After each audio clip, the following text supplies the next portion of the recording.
Most people treat prayer like a cosmic vending machine. Insert request, receive miracle. When that fails, they quit. But that's not just wrong, it's missing the entire point. Think about the world right now. Wars, poverty, injustice everywhere. Politicians promise solutions. Technology promises solutions.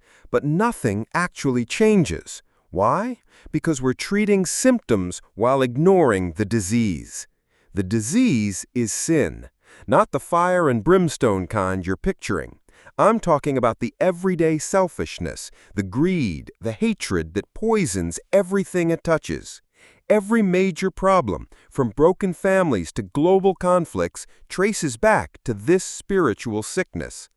Peter Kreeft writes, "Nothing but saints can save our world, because the deepest root of all the world's diseases is sin, and saints are the antibodies that fight sin."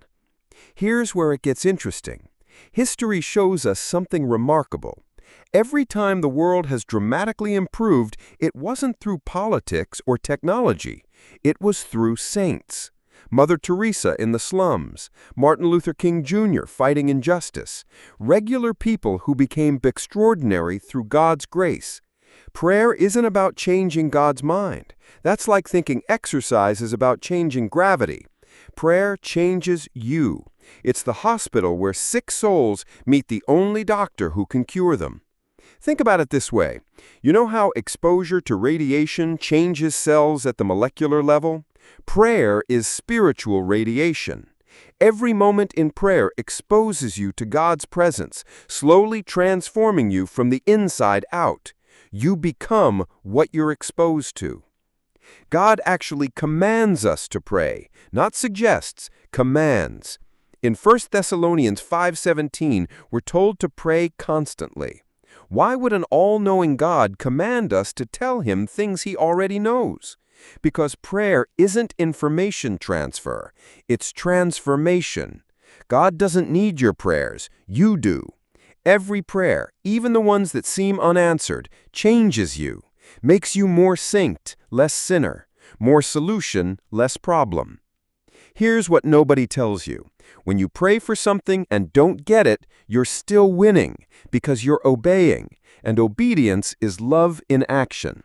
Every prayer, regardless of the outcome, builds your spiritual immune system against the sin that's destroying our world. Saints aren't made in churches. They're made in the quiet moments when nobody's watching, when you choose to pray despite feeling nothing, despite seeing no results. That's where transformation happens. The world doesn't need more politicians, more technology, or more money. It needs more saints. And saints are only made one way, through prayer. Not the wish list kind, the transformative kind that turns ordinary people into world changers. You want to save the world? Stop trying to fix it from the outside. Start with the only thing you can actually control, your own soul. Prayer is how you become part of the solution instead of part of the problem. Don't forget to like this video and subscribe to join thousands discovering the spiritual practices that actually change lives.